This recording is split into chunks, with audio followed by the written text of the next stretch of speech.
नमस्कार, मैं रवीश कुमार। कहीं 0% मतदान तो कहीं 5 से 8% तक कम मतदान तो कहीं मतदाता सूची से ही लोगों के नाम गायब। ये चुनाव वोट डालने का हो रहा है या वोट नहीं डालने का चुनाव है? गर्मी को जिम्मेदार बताया जा रहा है, मगर यह भी बहाना लगता है। हम इस वीडियो में उत्तराखंड, बिहार और राजस्थान की भी बात करने वाले हैं। 2019 की तुलना में 102 सीटों पर मतदान कम हुआ, बढ़ा नहीं। अगर राज्यों के हिसाब से देखिए तो बिहार, उत्तराखंड, राजस्थान में मतदान काफी कम हुआ है। नागालैंड में तो 6 जिलों में 0% मतदान हुआ है। क्या यह कोई सामान्य घटना है? नागालैंड के पूर्वी इलाकों को लेकर केंद्र ने जो वादे किए वो पूरे क्यों नहीं किए? यहां के लोग कई साल से विकास का इंतजार कर रहे हैं। हालत यह है कि नागालैंड की खबर को अखबारों ने कोने में निपटा दिया है। यह बताता है कि हमारा लोकतंत्र से ज्यादा दूसरी और चीजों में विश्वास बनता जा रहा है। आज पूरे देश में इसी पर बड़ी बहस होनी चाहिए थी। मुख्य चुनाव आयुक्त से लेकर प्रधानमंत्री से लेकर विपक्ष के नेताओं को सबको इस पर बोलना चाहिए था कि नागालैंड में क्या हुआ और क्यों हुआ। क्यों दूसरे राज्यों में भी लोग वोट डालने नहीं निकले हैं? कभी राम के नाम पर, कभी मंदिर के नाम पर, कभी 2047 के नाम पर। क्या इसके लिए चुनाव हो रहा है? तो लोग मंदिर क्यों ना जाएं? मतदान केंद्र जाकर क्या करेंगे? नागालैंड के 6 जिलों में वोट नहीं पड़ा, इससे बड़ा तिरस्कार क्या हो सकता है? वहां तो लू नहीं चल रही, वहां तो मौसम सुहाना है, फिर भी लोगों ने 6 जिलों में 0% वोट क्यों किया? इन मतदान केंद्रों को सजाने में, यहां तक सुरक्षा कर्मियों और मतदान कर्मियों को लाने में कितनी दिक्कतों का सामना किया गया होगा। लेकिन 6 जिलों के कुल 4 लाख मतदाता अगर वोट ना डालें तो यह कोई साधारण घटना नहीं। 4 लाख में से एक भी वोटर वोट डालने नहीं आया। क्या यह चुनाव प्रक्रिया का मजाक नहीं? क्या इससे यह सवाल नहीं बनता कि मतदान केवल डांस ऑफ डेमोक्रेसी नहीं है कि डांस करते करते वोट देने चले गए? लोगों के इलाके में जीवन की बुनियादी सुविधाएं जब नहीं पहुंचती हैं तो लोग क्या करें? एक दिन डांस करें या साल भर प्यास से लेकर सड़क के लिए मरते रहें?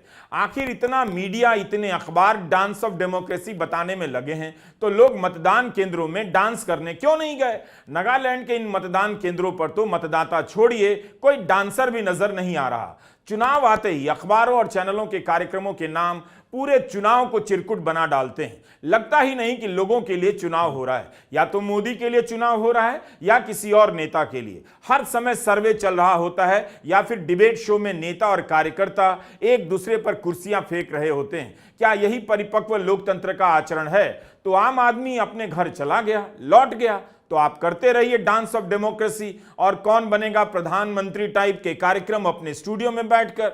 नागालैंड में जो हुआ है वो मतदान के बहिष्कार की सामान्य घटना नहीं।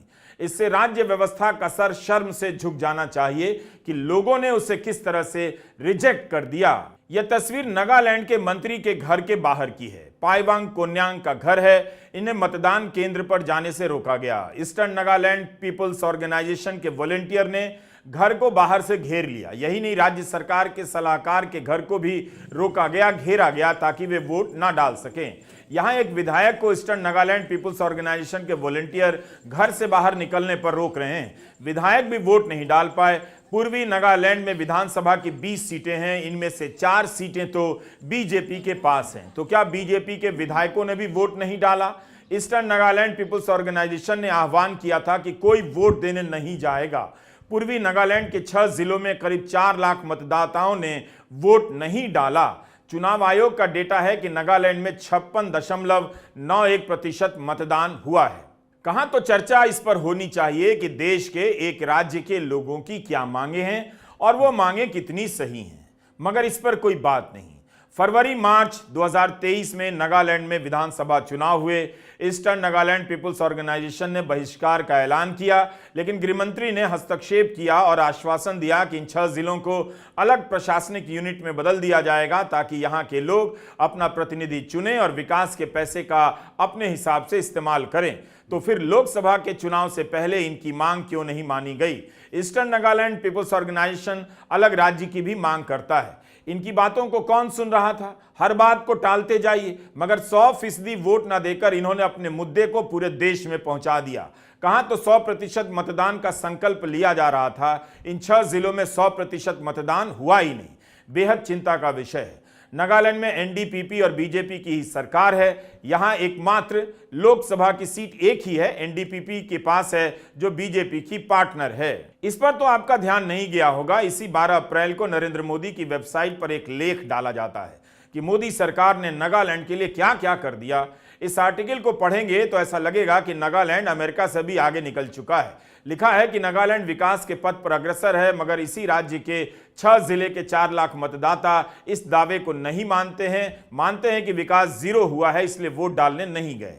6 जिलों के 4 लाख मतदाताओं ने प्रोपेगेंडा के इस ढोल को बीच बाजार में पटक दिया। आप नागालैंड को मोदी लहर की नजर से देखिए तो लहर का पता ही नहीं चलेगा। पूरे देश को एक रंग, एक नेता की चर्चा से भर दिया गया है। लोगों की आवाज बाहर आती नहीं, तरह तरह की आवाजों की विविधता खत्म कर दी गई है।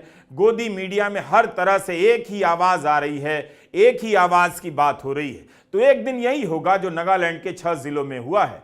वहां तो लू नहीं चल रही थी, ना 40 डिग्री सेल्सियस तापमान था। फिर क्यों नहीं लोग वोट देने आए और इसकी चर्चा क्यों नहीं हो रही है? सारे जानकार स्टूडियो में आकर यही बता रहे होंगे कि प्रधानमंत्री ने पूर्वोत्तर में अभूतपूर्व कार्य कर दिया है। इतनी बार दौरा किया, लेकिन एक बार भी नहीं कहेंगे कि मणिपुर प्रचार करने के लिए भी नहीं गए और पूरे साल नहीं जा सके। मणिपुर में मतदान का हाल हमने देखा, उसी पूर्वोत्तर का यह भी हिस्सा है। यहां प्रधानमंत्री मोदी प्रचार तक करने नहीं गए। इंटरव्यू में कुछ भी बोल गए कि केंद्र ने समय पर दखल दिया तो हालात सामान्य हुए। ये हाल है उनकी बात का और मीडिया में प्रधानमंत्री के इंटरव्यू का। देश ने 19 अप्रैल को देखा कि किस तरह से मणिपुर में मतदान हुए हैं। बूथ लूटने से लेकर ईवीएम मशीन जलाने की घटना हुई, गोलियां चली मतदान केंद्रों के बाहर। वहां जगह जगह महिलाएं हिंसा का विरोध कर रही थीं। मणिपुर के बारे में चुनाव आयोग का डेटा कहता है कि 72.17% मतदान हुआ है। जिस राज्य में हालात सामान्य नहीं हैं, जिसकी एक लोकसभा सीट पर 2 चरणों में मतदान हो रहा है, जहां लोगों ने दोबारा मतदान की मांग की, वहां 72% से अधिक मतदान हुआ है ना कमाल? तभी तो इस देश पर ईश्वर की इतनी कृपा रहती है कि सब कुछ भगवान के नाम पर अंत में हो ही जाता है। असली आयोग तो ईश्वर ही है। नागालैंड और मणिपुर में लू नहीं चल रही थी। अब आते हैं उत्तराखंड, यहां भी लू नहीं चल रही थी, तब फिर यहां मतदान क्यों कम हुआ? गर्मी तो 2019 में भी थी। अगर गर्मी कारण है तो फिर उत्तराखंड में वोट कम क्यों पड़ा? जानकार बहस कर रहे होंगे कि किस पाले के समर्थक वोट देने गए या नहीं गए, इससे बीजेपी जीतेगी या विपक्ष हारेगा। लेकिन हार जीत से अलग कर देखिए तो वाकई चिंता की बात है कि इस बार मतदान कम हुआ। चुनाव से पहले कितना ड्रामा चला, आपको याद होगा। शपथ दिलाई जाने की खबरें छपती थी कि 100% मतदान कराएंगे। कभी बीजेपी तो कभी आरएसएस तो कभी सरकारी कर्मचारियों के बयान आने लगे कि यहां 100% मतदान का संकल्प लिया गया है। होता कुछ नहीं। उन समाचारों में कुछ लोग हाथ आगे कर शपथ की मुद्रा में खड़े रहते हैं और फोटो अखबार में छप जाती है। पता करना चाहिए कि जिन जिन लोगों ने शपथ ली थी उनमें से 100% मतदान हुआ है या नहीं। चुनाव आयोग ने भी बार बार मतदान प्रतिशत बढ़ाने की बात की, लेकिन उसकी इन तैयारियों का क्या हुआ? इन बातों का क्या हुआ? इन लक्ष्यों के पीछे जागरूकता अभियान के नाम पर जो पैसा और समय खर्च किया गया, उसका क्या रिजल्ट निकला? इसकी भी ऑडिट होनी चाहिए। एक एक वोट की कीमत बताने वाले इस लोकतंत्र में जब 15 मतदाताओं के नाम सूची से कटते हैं तो उसकी खबर दैनिक जागरण में कोने में छपती है। यह नैनीताल लोकसभा सीट की खबर है। अमृत विचार अखबार में कम से कम इसे बड़ा कर छापा गया है कि आनंदपुर गांव में 15 मतदाताओं ने अपना नाम सूची में नहीं पाया। क्या चुनाव आयोग इनके पास एक एक वोट के महत्व के नाम पर दोबारा जाएगा और वोट लेगा? अमर उजाला ने तो लिखा है कि 15 लोग जब वोट डालने गए तो उनका नाम मरे हुए लोगों की सूची में था। इस तरह की कमियां कैसे रह जाती हैं? क्या यह किसी घोटाले के समान नहीं? टाइम्स ऑफ इंडिया में पंकुल शर्मा की रिपोर्ट है कि देहरादून में कई मतदान केंद्रों पर लोगों को मतदाता सूची में अपना नाम ही नहीं मिला। इनमें से ऐसे लोग भी हैं जो हर चुनाव में वोट डालते आए हैं। इसी रिपोर्ट में है कि एमकेपी पीजी कॉलेज के बूथ पर ही 50 मतदाताओं को मतदाता सूची में नाम नहीं मिला। इस रिपोर्ट के अनुसार जावेद को जब अपना नाम नहीं मिला तो टोल फ्री नंबर पर शिकायत भी की, मगर कुछ नहीं हुआ। देहरादून में 6% मतदान कम हुआ है 2019 की तुलना में। जब आप ऐसी छोटी छोटी खबरों को एक जगह जमा कर देखते हैं तब पता चलता है कि मतदान के दिन क्या हुआ। इंजॉय करना, चुनाव का पर्व मनाना, सेलिब्रेशन का दर्जा देना, इस टाइप की बातें ठीक है, लेकिन वोटर लिस्ट में जब कई दशकों से वोट देते आ रहे मतदाता ही गायब हैं, तब आप इंजॉय करेंगे और क्या पर्व मनाएंगे? दुनिया भर में इसे सप्रेशन कहा जाता है और गंभीर माना जाता है कि किसी मतदाता को आपने वोट देने से रोका। चुनाव आयोग को बताना चाहिए कि राष्ट्रीय स्तर पर ऐसी कितनी शिकायतें आई हैं और उन पर क्या कार्रवाई होगी। उत्तराखंड की सभी 5 सीटों पर मतदान हो गए, लेकिन मतदान प्रतिशत बहुत निराश करने वाला है। यह 2 मार्च की रिपोर्ट है, याद कीजिए। खबर के अनुसार उत्तराखंड में 75% मतदान कराने का लक्ष्य बताया गया है। इस खबर में लिखा है कि लोगों को शपथ दिलाई गई। खबरों में तो यह भी छपा है कि बीजेपी का भी यही लक्ष्य है कि 75% मतदान होगा, मगर हुआ तो नहीं। 14 अप्रैल के अमर उजाला की खबर है, इसमें बताया गया है कि उत्तराखंड में पोस्टल बैलेट से 94.73% मतदान हो चुका है। मीडिया से बातचीत में मुख्य निर्वाचन अधिकारी डॉक्टर BVRC पुरुषोत्तम ने बताया कि 60 लाख से अधिक मतदाताओं को मतदान की शपथ दिलाई जा चुकी है। इस बार उनका लक्ष्य 75% मतदान का है। 60 लाख लोगों को शपथ दिलाई गई, क्या इसकी ऑडिट नहीं होनी चाहिए? अगर 60 लाख से अधिक मतदाताओं को शपथ दिलाई गई है तो सभी ने वोट क्यों नहीं डाले? उत्तराखंड में 83 लाख से या 84 लाख से अधिक मतदाता हैं। आप 60 लाख से अधिक मतदाताओं को शपथ दिला देते हैं, मगर ये सभी वोट डालने नहीं आते। ये कैसे संभव है? और जब वोट पड़ा तो 60% का भी औसत नहीं। क्या सारा देश हेडलाइन मैनेजमेंट से ही चल रहा है? प्रधानमंत्री मोदी ने तो 2022 में कहा था, पंचायत से लेकर लोकसभा चुनाव में 75% मतदान का लक्ष्य दिया था। 25 जनवरी को मतदाता दिवस मनाया जाता है। उस दिन प्रधानमंत्री मोदी गुजरात के पन्ना प्रमुखों को संबोधित कर रहे थे। लगता है बीजेपी का पन्ना प्रमुख और बूथ प्रभारी भी प्रधानमंत्री का यह संदेश भूल गया। हो सकता है कि उसे भी कुछ नहीं मिल रहा हो, वरना यह तो प्रधानमंत्री मोदी की भी नाकामी है कि उत्तराखंड जहां बीजेपी का शासन है, जहां वे विकास ही विकास का दावा करते हैं, वहां 75% तो क्या 60% मतदान नहीं हुआ। मूल बात है कि मतदान ज्यादा हो, इसके लिए क्या किया जाता है, और जो भी किया जाता है उससे केवल हेडलाइन बनती है या उसकी ऑडिट भी होती है, समीक्षा भी होती है। यहां एक और चीज नोट कीजिए, सारा जोर मतदान पर है कि मतदान का प्रतिशत बढ़ाना है। मतदाता किस बात पर वोट डाले, उसके पास बराबरी से सूचनाएं पहुंच रही हैं या नहीं, विपक्ष के उम्मीदवारों का पोस्टर होर्डिंग है या नहीं, या केवल चारों तरफ बीजेपी का ही होर्डिंग नजर आ रहा है, इस पर कोई बात नहीं होती। उसके मन की बात नहीं सुनी गई तो वह घर बैठ गया। आप बनाते रहिए इतना उतना प्रतिशत मतदान होगा। आज उत्तराखंड के तमाम अखबार और वेबसाइट इस तरह की खबरों से भर गई हैं कि 75% मतदान कराने का लक्ष्य हवा में उड़ गया। उल्टा इस बार 2019 की तुलना में मतदान कम हुआ। 2019 में 64% मतदान हुआ था, तब बीजेपी को राज्य में 61% वोट मिला था। इस बार 53.56% मतदान हुआ है। यह नैनीताल है। मतदान कर्मचारी ईवीएम लेकर लौटे हैं, लेकिन जिस उत्साह से फील्ड में गए थे वो अंत में निराशा में ही बदल गई होगी। नैनीताल जिले में ही करीब 2% मतदान कम हुआ है। 2019 में यहाँ 63.15% मतदान हुआ था, इस बार 61.35% मतदान हुआ है।